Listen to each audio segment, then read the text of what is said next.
Hello and welcome to the Holy Hour podcast. Yes, the bi-weekly all cure podcast. I'm Gavin and I hope you're doing well out there. Thanks for joining us. We have a lovely show for you guys and we're going to try to take a look back at the wonderful string of shows that Robert curated for the Teen Cancer Trust last week. Every night of the week, he put together an amazing show of artists.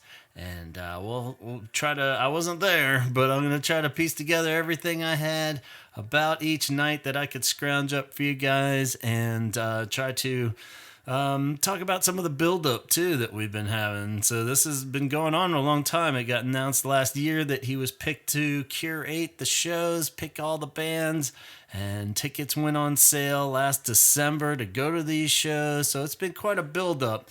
And The Cure did not perform. We knew that wasn't going to happen, but what did happen? We'll get into all the gory details, but I wanted to kick this show off with, since it's the first one of April, we thought, it's going into a new season here, and it would be fun to spin the Patreon wheel again and give away some kind of prize or something to just say thank you to our Patreon crew. And while putting together this Teenage Cancer Trust shows episode, it seemed kind of stupid to send somebody another t-shirt that, they probably don't need. So I thought what we'd do this time is I'll spin the wheel, the Patreon wheel that has everybody's name that's a Patreon member on there.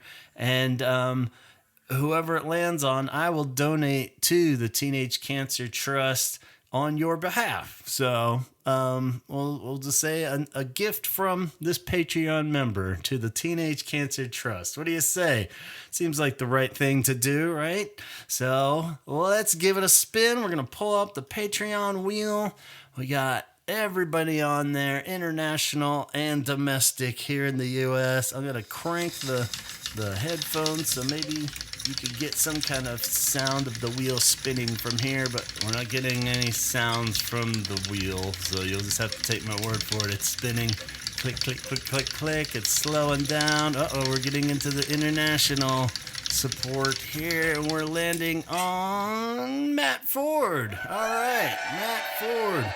On behalf of Matt Ford, I will donate to the Teenage Cancer Trust. And don't worry, this doesn't mean that you're off limits for the next spin of the Patreon wheel. You'll still be eligible for when we start giving out goodies. But I thought this time it'd be fun to give something to the kids and the great cause that has been the theme of the last couple of weeks in the Cure world. So there you go, Matt Ford, going to donate on your behalf. Thank you so much for your Patreon support and everybody that's signed up for the Holy Hour Patreon. We'll get into all that at the end of the episode. All right, so let's dive into this Teen Cancer Trust shows. They've been going on for quite a while now, and it's a concert series basically that takes place at London's Royal Albert Hall, and The Cure has played it in the past, 2006 and 2014. They played amazing sets there. I highly recommend you go back and find the footage or get a bootleg of the 2014 show in particular. It was really rad, where they played, I believe, all of the top, or pretty much all of it, sprinkled into a really diverse and full set list there. I often use the audio from that show in the background live sequences on here on the Holy Hour, just because it's such a cool set. It was good audio and tons of songs to choose from, because they just really picked a lot of rare ones in that set list. So this year's shows were curated by Robert. It was announced last year, and tickets went on sale in December. And the shows ran from March 23rd to the 29th. And would have openers and a headliner. So usually mostly just about two acts a night. They take place at Royal Albert Hall, which is pretty legendary in its own right, of course. It opened in 1871 by Queen Victoria. And it's fairly small for a Cure venue. It seats 5,000. And so slightly smaller than Radio City Music Hall even, slightly bigger than the Troxy, way smaller than like Madison Square Garden, of course. That's 19,000, so just put some U.S. venues in perspective there for us dumb Americans. But 5,000 is pretty small for a Cure show. So if you got in there to see those Cure ones or any of these shows, it was a pretty small little theater for those kind of acts. So that's rad. And yeah, so let's dive into who Robert picked. That was the first thing that was kind of announced on the poster. That was pretty cool. We had Monday night. On March 23rd was Elbow, and Mercy was opening for him. Tuesday night was Robert Smith's comedy favorite, so I think it's a pretty long tradition to have a comedy night. And he picked Macy Adams, I guess, Bridget Christie, Jack D, Andy Hamilton, Dom Jolly, Miles Jupp, and Athena, not going to attempt that last name, Stuart Lee, and Dara O'Brien. Wednesday was Mogwai with Craven Falls and Annika Kilkenny opening. That was on the 25th. Thursday was the 26th. Manic Street Preachers were headlining with Joy Formidable opening up. Friday night, as we start getting into the weekend, My Bloody Valentine with Churches opening up. And Saturday night was another strong double bill with Placebo opening for Garbage. And the finale was Sunday night, the 29th, with Nalufer Yanya opening up for Wolf Alice. Organizers did confirm that Bosnian composer and accordionist Nahad Harustan Begovic, something like that, sorry man, feel like fucking Trump over here trying to pronounce stuff, will be playing around the historic venue each night. So yeah, pretty solid lineup right from the start. You know, a lot of bands that I'm cool with but not necessarily crazy about, but some definitely Robert favorites, you could tell. You know, I'm a big Mogwai fan, and My Bloody Valentine, of course, Churches he did the song with recently. Garbage is a little bit of a surprise, but not shocking by any means that he'd be cool with them. And Placebo, he's been a big fan of for years. And I feel like Wolf Alice has been on other festivals even, but a newer band that's taken off real big. So cool that he would give them the big Sunday night finale show too. So very cool lineup. And yeah, so to lead into this, we had a big build up with Radio 6 on the BBC Friday, March 13th. So a couple weeks back. And I guess this is a regular show there that I wasn't familiar with. So my expectations of the show probably should have been reined in a little bit, because it sounds like I don't know how much the host ever really chit chat on this much, but basically just had one little quick hello from Robert to kick off a playlist, and then we didn't get very much. I thought it was gonna be like an interview and stuff, and maybe we would get some more little factoids about the shows and some hopefully Cure news or anything like that, but no such luck. He just popped in real quick at the start with a pre-recorded thing, it sounded like, where he promoted the upcoming shows, and then he went on to play 16 songs in that hour from the bands playing the week of Teenage Cancer Trust shows. So it was a pretty rad mix. I had made an Apple one myself, actually, of just picking couple songs from each artist and made a playlist, but of course Robert's was a little better. I was like, oh yeah, that's a cooler song than the one I had for picked. But yeah, so it was cool to hear and see which ones that Robert would pick for a mix of each artist. Yeah, I'd forgotten right off the bat there, Elbow's big hit Grounds for Divorce is pretty badass song. I forgot about that banger. I was like, I know I like some of their stuff, and they had something but I couldn't figure out which one it was, and came out blazing with that Grounds for Divorce song. It was really fucking cool. I remember that one being like, oh yeah, that's a cool song. Always love Placebo too, so they're probably my favorite out of the whole batch actually, and he kind of forgotten that Better End was even such a fucking cool song. So some good reminders on there. Queer by Garbage is a cool song that I'd kind of forgotten about too.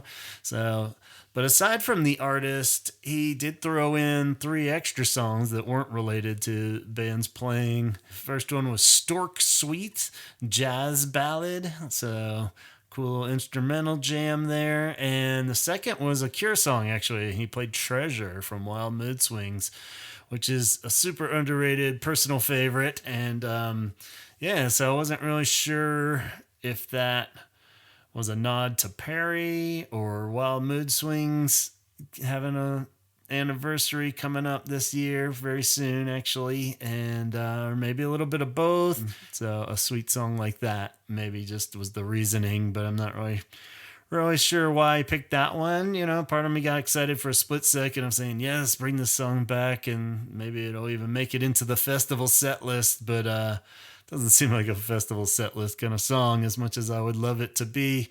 But great to hear it on this and have him playing it. And David Bowie's Wild is the Wind was the third song. And that's a cover song, actually, originally recorded by Johnny Mathis in 1957 for a movie of the same name. And then Nina Simone actually recorded a live version in 59 and then eventually a studio version in 66. And apparently that was the version that Bowie really loved and fell in love with there. So he recorded a version of it in 1976 for Station to Station.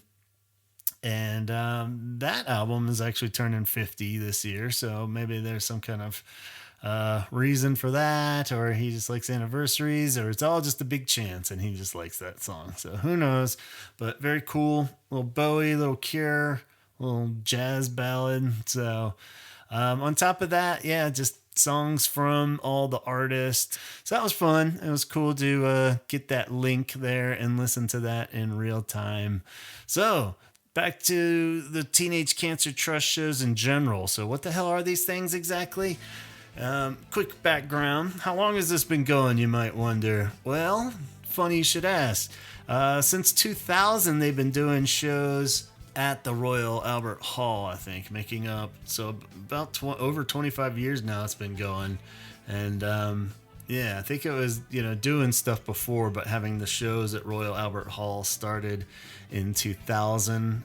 And actually the Manic Street Preachers show on Thursday marked the 150th show in the series, as far as like multiple shows for each year, so this was the 150th show on Thursday with the Manic Street Preachers. So that's a cool little factoid. And yeah, it was started up. Adrian Whiteson was a founding member and chairman of the Teenage Cancer Trust. So he mentioned what he was trying to achieve was huge impact on Roger Daltrey too. So the guys from The Who, him and Pete Townsend, did fundraisers for the charity for the first 10 years before the Royal Albert Hall shows began. And then Royal Albert Hall fundraising concerts launched, and Roger Daltrey was always in charge of that from 2000 up until 2024, when he said he was going to step down and begin picking somebody to be a guest curator. And of course, like we said, Robert is the first in the series as guest curator, and assembled the lineup himself, so as the curator. Get it? So how much money do these things raise? Well, how much have they raised? Fundraising figures are remarkable for the Teenage Cancer Trust. Roger Daltrey's tenure in numbers tells the story of the impact he has had. The shows have sold over 500,000 tickets, overall, and raised $32 million for young people with cancer, paying for over 1 million hours of specialist care. For the first time in the history of the shows, the charity received over $2 million from the 2024 fundraising shows, which was the highest in the series. But then for a second year in a row, the 2025 shows also raised over $2 million in charity. So we'll see if they can top that this year with Robert's show. But $2 million for both those is pretty awesome. And since 2000, the concert series has raised over $36 million in total. So, and in the past, they've had everybody from like the Sex Pistols, the Paul McCartney, Oasis, Muse, New Order, Edward Sheerhands, and Florence and the Machine, a whole huge list. And they usually have a comedy night too, like we said. In 2023, it was like Alan Carr and Rosie Jones, Russell Kane. Brought the best of the comedy world to the stage. And and then they also have a special backstage experience for the young patients, and dozens of young people supported by Teenage Cancer Trust have the opportunity to take part in the music workshop courtesy of Royal Albert Hall's engagement team, and an onstage moment in the spotlight to take a selfie with the 5,000 strong crowd. So, and I think there's a lot of stuff that I'm not really getting the reports on in between, like little testimonials and stuff from teenage cancer survivors and those battling it, and a lot of stuff like that in between the acts, I'm assuming, or before the shows. So it's not all just like, yeah, we're here, let's rock. So on March 20th, the NME posted a lovely quote about Robert getting ready and talking about it. He says, this is from Robert: Teenage Cancer Trust does absolutely amazing work. I'm very proud that they asked me to be the curator in their March 2026 concerts at Royal Albert Hall. I wanted to make it a truly unforgettable, unmissable week, a run of shows to dream about. And I'm so grateful to all the artists who accepted my invitation to perform. These will be very special events. Every band, both headliners and special guests, and every comedian too, is either legendary or at the top of their game. Indeed, in most cases, they are both. It is going to be a fabulous 7 nights, and I can hardly wait to experience it all. See you there, Robert Smith.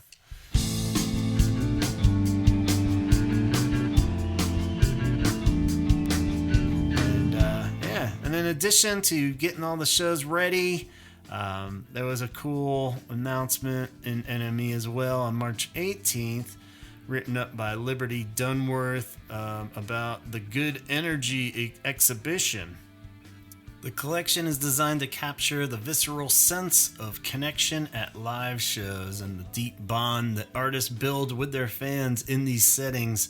It also works to explore the emotional core of live music and position the mosh pit not as a place of chaos, but a sanctuary of safety and community.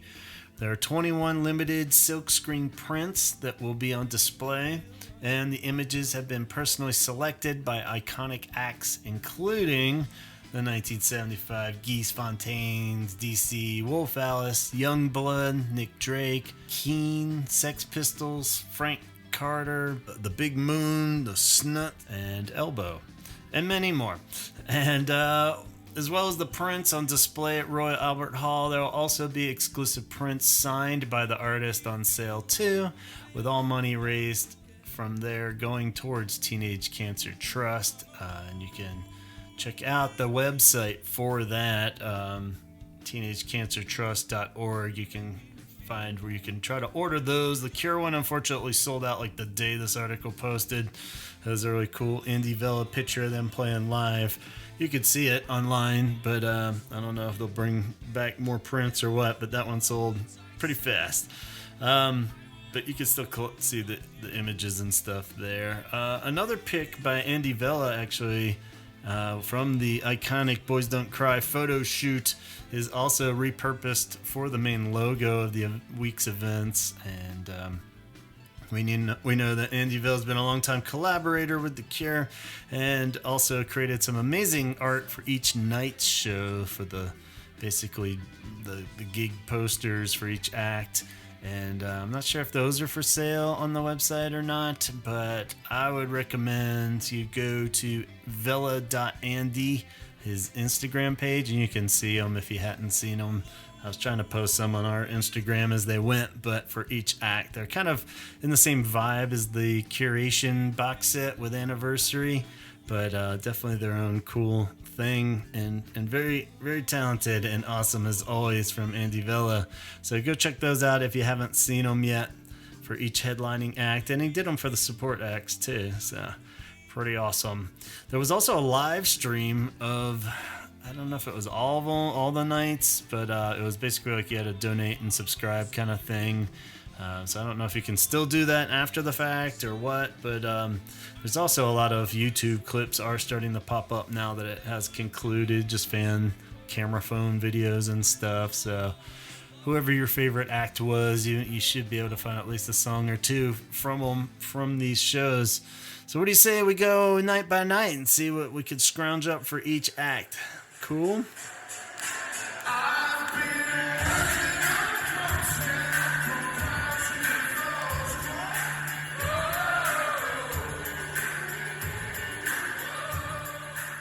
All right, kicking off all the shows was Monday night, the 23rd. We had Mercy opening up for Elbow. Elbow played an 18-song set spanning 8 different albums. Grounds for Divorce, as we had mentioned, their big banger was the main set closer. Sounded great. There's footage of that on YouTube. I'll try to put it in the background here, even though the quality is pretty crappy sounding. Robert was there. We saw a nice photo of him backstage, but no taking the stage for an introduction or a duet or anything like that. So just him hanging out, making sure everything was going smoothly. For Mercy fans, it looked like they kept the opening act pretty short and sweet with a 6-song set. According to setlist.fm, they debuted a new song called Better Days with Yasmin Lacey helping out.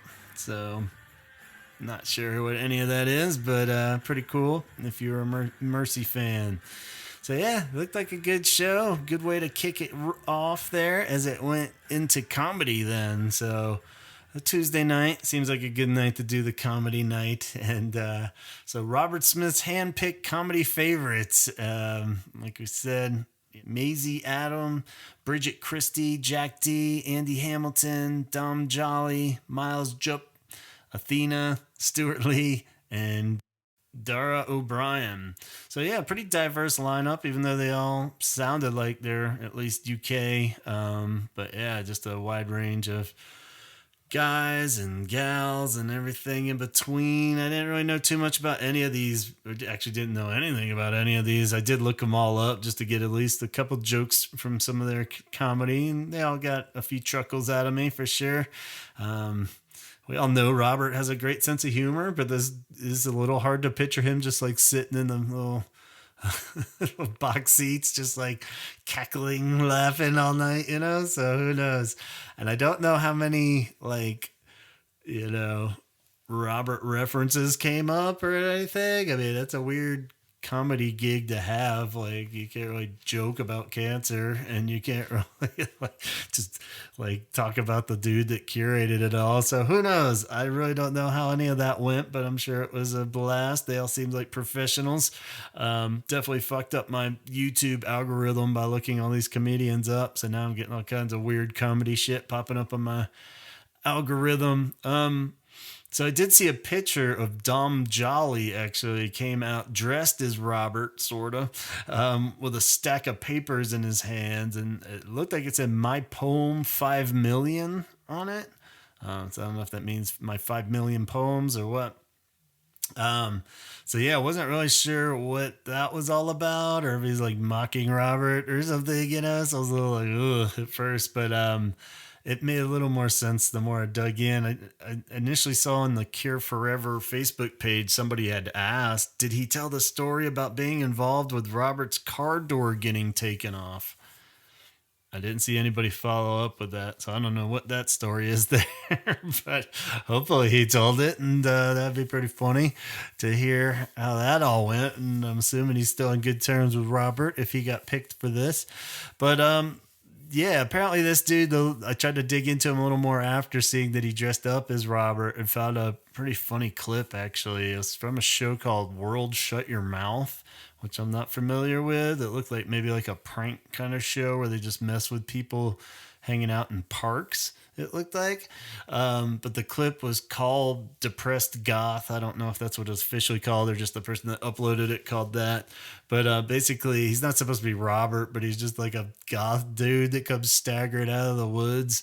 And there's these two old people sitting in chairs just like reading the paper in the park. And he starts like looking around and talking to him. He's like, "Lovely day, eh?" And they're like, "Oh yes, yes." And it's like, "It's so beautiful, but we're all gonna die eventually." And they're like, "Well, yeah, but you know."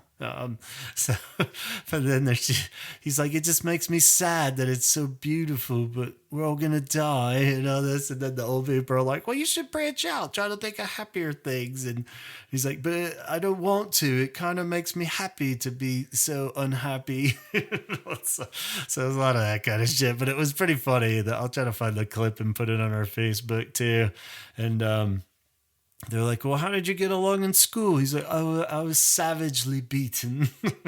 I'm part of the Gothic movement and all that." So yeah, it was pretty funny. But who knows? So that was the only real connection I could find with any of the comedians of anything Cure related. And so yeah, I wonder how many used him as a bit though and addressed Robert. So that concluded comedy night. Wednesday, the 25th, we start getting into names such as Craven Faults, Annika Kilkenny, and headlining was Mogwai. So longtime friends and always the usual suspect with any Robert event. You got to have Mogwai in there. And yeah, I did see a picture before this show. I don't know if this was something that happened on stage or the picture I saw was backstage of Roger Daltrey presenting Robert with some kind of trophy for curating this year's Teen Cancer Trust shows. So it's a picture of Robert just standing there holding the trophy with Roger Daltrey.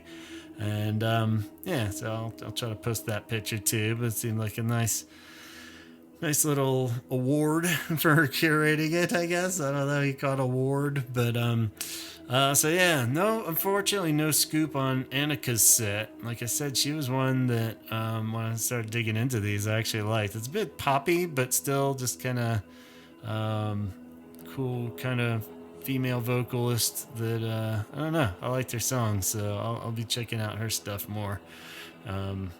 More than a lot of the other ones that just didn't really hit anything special for me, but a few of her songs were really cool, so I recommend checking those out too. And looked like Craven Faults only played like 2 songs, but I'm pretty sure they were the electronica band that I'm sure they were like 15 minutes long each or whatever. So and Mogwai took the stage, 13 song set, and at least from just about every album, I think they covered at least one song from every album. There's a few cool clips on YouTube too for them, and there's bound to be more popping up at this point. So check it out. Looked like pretty solid set. No Robert Jam or anything like that. So thought maybe there'd be a possibility of that where he could come out and just do a wall of sound with them or something for the finale, but no. And seemed just like a pretty solid Mogwai show, so hard to report on anything there in particular, but recommend you check out their 13 songs on setlist.fm, see if any of your favorites were included. Thursday night, the 26th of March, Manic Street Preachers with Joy Formidable opening up. Joy Formidable played 7 songs, and Manic Street Preachers played a 23-song set. Liberty Dunworth in the NME wrote a review on the 27th, the next day. So I'll just read that to you because they were actually there. So they said, taking to the stage after a performance from Joy Formidable, frontman James Dean Bradfield, sick, I didn't realize his name was James Dean, and company used their set at Royal Albert Hall to not only break out classic tracks, but also play some scarcely heard rarities and perform some covers even. After kicking things off with Motorcycle Emptiness, Mannix played the title track from their Futurology album for the first time since the record dropped in 2014, and followed this up with the first live rendition of their 1993 song Roses in the Hospital since 2016. Other rarities included the first airing of Condemned to Rock and Roll, hadn't been played since 2015, and My Little Empire, which hadn't made its way into a Manic setlist since 2019. Bradfield played various songs solo as well, including This Sullen Welsh Heart, Everything Must Go, and The Everlasting. And the band also broke out a cover of The's This Is the Day, which they played on their 2011 National Treasures Greatest Hits album, and hasn't been played live, though, since 2017. Other covers included a shortened version of Bring On the Dancing Horses by Echo and the Bunnymen, and the first ever live cover of The Cure's Close to Me, a song that was tipped off from a post about a month ago, I guess, where I guess they were rehearsing it. It's tipped off that they're working on it, but they played Close to Me. It's weird. Robert Smith occupies this territory where he's kind of reclusive. You never see pictures of him and you never hear rumors of him. He just comes out on a tour to do something, then he just slips back away. He's almost a kind of secret agent.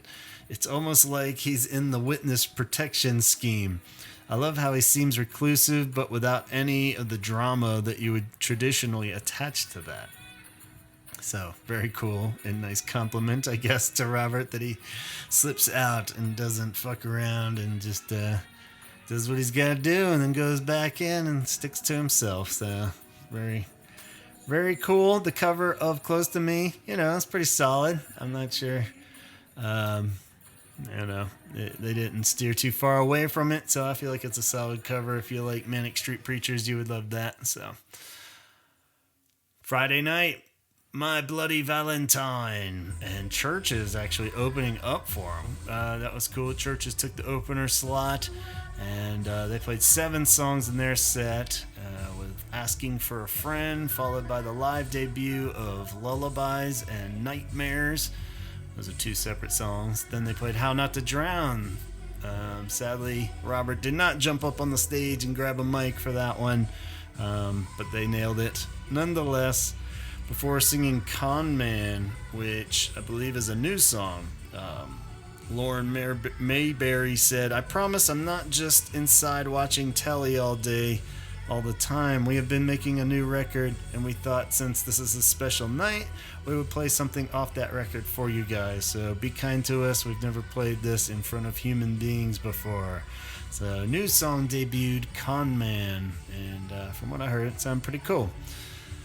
What else happened? My Bloody Valentine took the stage. That's what happened. They played an 18-song set, mostly from Loveless and You Made Me Realize, but also managed to cover the span of their career and back catalog. Sounded like earplugs were probably still a good idea for their show, so you don't get any permanent damage, but even if you did, it was probably well worth it. And looked like a solid set list from the ones I recognized, and they seem in top form. Lots of good clips floating around on YouTube of them as well.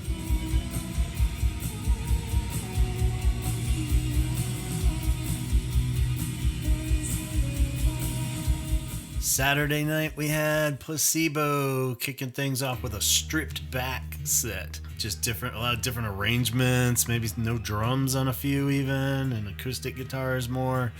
But yep, Brian Molko said, "We haven't played a gig in 2 years," and seemed a little nervous about it, but they launched into a wonderful 13-song set, kicking off with a cover of Sinead O'Connor's Jackie, before doing hits such as Special Needs, Pure Morning, Tastin' Men, Beautiful James, and eventually concluding with Centerfolds, which hadn't been played live since 2004.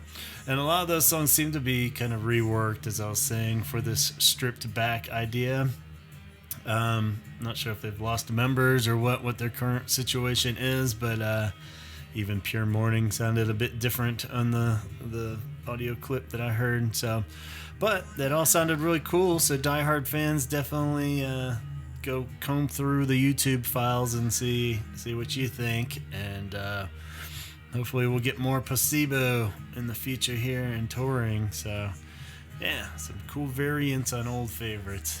Garbage was next, the big headliner, and Shirley Manson said, I want to thank Teenage Cancer Trust for the incredible work they do for the teenagers of this country, the future of this country, and the greatest musical community in this country. So, first off, thanks to the Teenage Cancer Trust.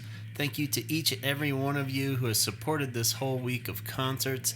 I mean, it's been a dirty job, but someone has to do it, right?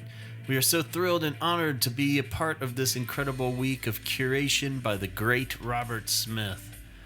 And then an 18-song set was delivered by Garbage, closing out with Stupid Girl and Only Happy When It Rains.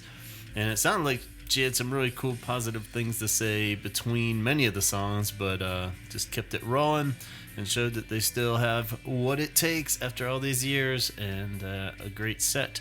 Halfway through the set, though, they covered The Cure's Love Song, and Shirley Manson said, "All right, we're going to play you a song we've never played live before. We thought we'd give our tribute to The Cure tonight, and who we're obsessed with. Without Robert Smith, we would not be here tonight, and for a million reasons.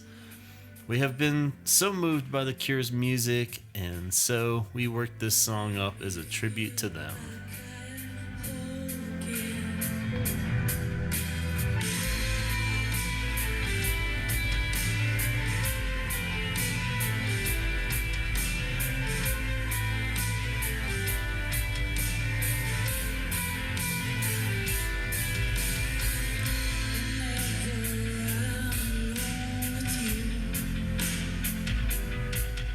Alright, pretty cool that they had a nod to The Cure in there. Probably could have gone with a deeper cut, but, you know, beggars can't be choosers. Can't get too picky at these times. And good on them for representing The Cure. The whole shebang would come to a finale on Sunday, the 29th, with Wolf Alice. And Wolf Alice closed the week-long shows out with a 20-song set, mostly pulling from their albums The Clearing and others, but also did sprinkle in a couple new unrecorded jams. And based on some reviews I read, it really did feel like they ended the show in true epic fashion. Some of the older songs that hadn't been played since their release, so some good rarer ones for them, and those new songs, and some were rearranged, it sounded like, a bit to the old numbers. So in the middle of their set, though, she welcomed up a group of additional musicians, including her childhood music teacher, for a number of folk-inspired tracks, including the unreleased originals Hit the Sky and Gospel Oak, it's called. So 2 new songs, and where she sang from the audience, actually went down into the audience and sang at least that Gospel Oak one, from what I could tell. And yeah, lots of just sincere appreciation from the band, and praise to Robert and Royal Albert Hall and all the young people battling out there. So really did seem like it ended on the perfect kind of high note there. So good on Wolf Alice for delivering the final blow there. So yeah, I mean, I guess just in conclusion, it looked like it was a very hugely successful week and run of shows. Just following it on social media and you know, different little posts here and there and people's reactions of what they saw. It looked like everybody was having a blast. Everything seemed to go really smoothly, and all the bands, you know, delivered their A game. From the clips I saw, nobody looked like they were just going through the motions. So very cool. And speaking of which, again, you know, go check out those YouTube clips now from people's phones and such. You might be able to still get the professional, you know, live stream. I'm not sure if you can still donate and get access to that or what, but there's a lot of good clips out there. I think I saw just a minute ago that My Bloody Valentine's full set is on there now. So very cool. Check it out. Should be no shortage of that stuff. And but yeah, in the end, sadly, there was no big Robert moment, no all-star jam, no final finale speech where he came out and delivered any gospel to us or anything. But really, I'm not that shocked either, because he doesn't seem like the kind of guy that would like to redirect the attention from something like that to himself, even if it was just to come out and say thank you. But yeah, I think we all were kind of hoping he would sing that duet with Churches or do a little jam with, Placebo or Mogwai, something like that. But there were a lot of pictures. It seemed like he was there every night, and a lot of cool backstage pictures. Hanging out with Youngblood. Sounds like Youngblood was, all over the place backstage. So pretty cool. And good to see Robert seemed happy and healthy and looking good, since we haven't had too many Robert sightings in a while. So we'll take that for now. And I guess that's the big scoop that I could come up with. Do please share if you have any stories from the shows that you went to or heard from or anything like that we missed just on the general survey. So basically all I could do is kind of look at set list and piece together what we could. So yeah, that'll be the last big Cure event until I guess his birthday at the end of the month now. And then we'll be ready for those summer festivals and see how that kicks off, and if anything else emerges before then. And now, of course, we'll talk about it. And actually, before I start to wind down here, guys, there was big Cure news right before the Teenage Cancer shows started, and it was concerning Olivia Rodrigo. So digressing from that string of shows that Robert curated, there was some good relevant Cure news. March 20th NME article. Again, I'll just kind of paraphrase and read through what it was written there, but it says Cure frontman Robert Smith has revealed that he has been in the studio with Olivia Rodrigo. While he also was praising the pop star's music. He revealed to the outlet that he subsequently bought Sour and then Guts, those are her two albums, both on CD, which is fuck yeah, CDs. Although most of the songs on this is Robert's quote, although most of the songs on those two albums are not really aimed at my demographic, they are all so good that it is hard not to fall in love with them, Smith wrote in the piece. He also went on to say that the two artists had remained friends since their live team up at Glastonbury, and hinted at a potential upcoming collaboration. He said, she calls me up quite a bit to talk about clothes and fashion, and we had enjoyed a couple of memorable nights in the studio together. And then he finished with, I can't wait to hear what, and then he continued, I can't wait to hear what she'll do next. Rodrigo has been teasing her third album with pink promos in LA and London, and I think I just saw that something popped up in Paris where she's doing kind of a Songs of the Lost World thing, where these little clues that something's coming, hinting that something could be released next month. British Vogue described her next album and effort as her most experimental yet. She told the publication that Guts' follow-up album, the follow-up to Guts, consists of sad love songs, adding, I realized all my favorite romantic love songs were beautiful because they had a tinge of fear or yearning in them. In 2023, Rodrigo spoke out about going to watch The Cure and Depeche Mode live with her dad, and she has name-checked some of The Cure's contemporaries like New Order and Joy Division as inspirations too. So very cool. Yeah, wow. So maybe, I don't know if this studio work that they were doing was something that'll be on this new one, or if this is something that's so new that it won't quite make this next album, and it'll just be like a single or something. Who knows? But we'll keep our eyes peeled. I can't imagine you would have Robert Smith do anything in a studio with you and you wouldn't use it. So hopefully it'll see the light of day. So yeah, pretty cool. Yeah, of course at this point I was like, all right, I'm in. Let's listen to some Olivia Rodrigo, and he nailed it on the head. They are great pop songs and really catchy, but yeah, definitely not my demographic either. So I was like, wow, I do not identify with these songs at all. But yeah, they're cool. I love a good catchy pure pop song, and that's definitely what it is there. So, but not cheesy either. So it's good. So I'm glad that they're buddies. I love that she calls him up to talk about clothes and fashion. So that'll be interesting to see if she starts wearing big sweaters and puffy sneakers or anything like that, or if her hair starts getting bigger and bigger. That would be pretty good.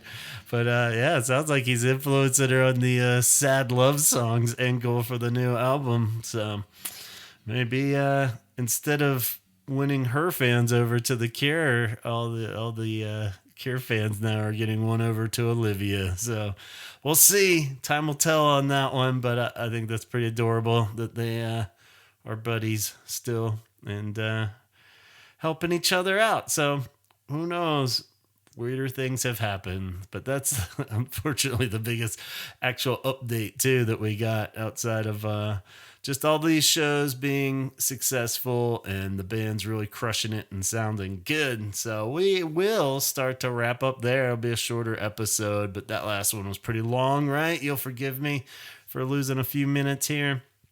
But yeah, I'll try to post some of the pictures that we saw of Robert backstage in the Facebook. So this episode, more than most, go over to the Facebook thread for this episode and check out some of the pictures. I'm sure you've seen them already too, but always good to see. I'll put that clip up of that goth sketch and any others that look more stand out from YouTube that I can link to over there. But yeah, I think a lot of it just depends on where you stand with those bands that are on the bill anyway. So lots of cool stuff if you want to hear this garbage cover and, what was it? Manic Street Preachers doing Close to Me. So some cool stuff. I'm surprised there wasn't more of that, though. I thought they'd all would have thrown in a little Cure nod, but I guess it's more about the Teenage Cancer Trust than really praising the Cure, right? So makes sense too. But that's about all I got, guys. Thank you so much for walking through this with me. And like I said, let me know if you caught some juicy details that I didn't, as I was pretty far away from the action. So bound to have happened. And we'll catch you next time, all right? All right, let's go ahead and conclude with a giant shout out to our Patreon. Patreon, what is it? Well, it's a way that you can support the podcast and help out. Go on over to patreon.com/The Holy Hour Podcast and see if any of the tiers of support that you want to join on appeal to you. And we actually, there is a free level on there. I hadn't really done anything because the whole show is free, so I was kind of never really did much with the free level for Patreon, but I thought we can't just leave you guys hanging, and I appreciate you still subscribing or being a member, even if you're a free member. So what I'm going to do is gradually pull out the old, for the Patreon, I put a half hour, call it the Holy Half Hour episode, where I just ramble about something. So usually try to make it related to some of the episodes, but sometimes they're just out of nowhere. And the older ones, I'll make them free to everyone on the free level. They'll just be old. So, so a little something for you guys. And yeah, get on in on the action, because we got a real cool crew over there. If nothing else, it's just an open invitation to get you in at the cool kids table, like Craig and Jeff Hilton and Amber and Allison and Jeff Cortland Jones, Donna, Sue, John, Dion, Namicio, Matt Ford, today's big winner, and we will be donating on his behalf. Matt Ford actually just put out a really good album too, so be sure to check that out. It's called In Extremis, and you can stream it everywhere that you stream music or at Bandcamp, and it's right up your alley as a Cure fan, I think, so go check that out. It's just under his name, Matt Ford. Letty, John Roberts, Colin, Tony, Ben, Matt Fisher, Danny, Coulter, Tom Johnson, Francisco, Arno, Chip, Nicholas, Shirley, Mara, Caroline, Brian, Sean, Jennifer, Craig Hogan, Pete Roberts, Nicole, and Kate, of course, over at CureThreads.com, where she also has tons of original Cure-inspired designs on a wide range of products. And you can follow Cure Arts Collab on Instagram, where she brings you the loveliest collection of Cure art created by Cure fans, all in one spot. So keep your eyes peeled for new themes so you can also get in on the action and create that Cure art. Scott Kruger is the co-host of the Sarlacc Digest. That's the best Star Wars podcast in the galaxy. Catch their live streams every Wednesday evening at 8 p.m. Pacific time on YouTube and Facebook, or you can catch the replays anywhere you stream your podcast. And they also do a Monday night show called the Sarlacc Toy Chest, where they discuss all the latest updates in the Star Wars toy collectible community, and that one's at 5:30 Pacific time. David runs the Obsessive Geek on Etsy, a great spot for Cure-related shopping as well, and you can find 3D printed recreations of Cure album covers, along with all kinds of other cool, quality, affordable products created by David, and that's at Obsessive Geek on Etsy. Dana is a freelance animation, illustration, and motion graphics designer and is currently welcoming new projects and commissions, so go check out her work at graphics.tv, that's graphics with an X.tv, and drop her a line. Tanya wants to spread awareness of 988lifeline.org, suicide and crisis hotline with over 200 crisis call centers located all over the U.S., available 24/7, offering free and confidential support for people in distress. So if anyone you know or yourself is in need of help, please don't hesitate to reach out to 988lifeline.org. Lisa recommends you check out Dickens. That's the coolest venue in Calgary, Canada, at dickensyyc.com. See all their upcoming events. Chaz has another podcast called James Dobson's Bastard Kids, where he and Chrissy take a deep dive into the evangelical church. That's a weekly podcast, and you can stream it anywhere that you listen to your podcast. All right, guys, I'm going to head on over to Teenage Cancer Trust now and do that donation on behalf of Matt Ford and the Holy Hour Patreon family. And we'll catch you back here in 2 weeks with some more Cure talk. All right, take it easy. Thanks so much, and talk hard. She just drifted away.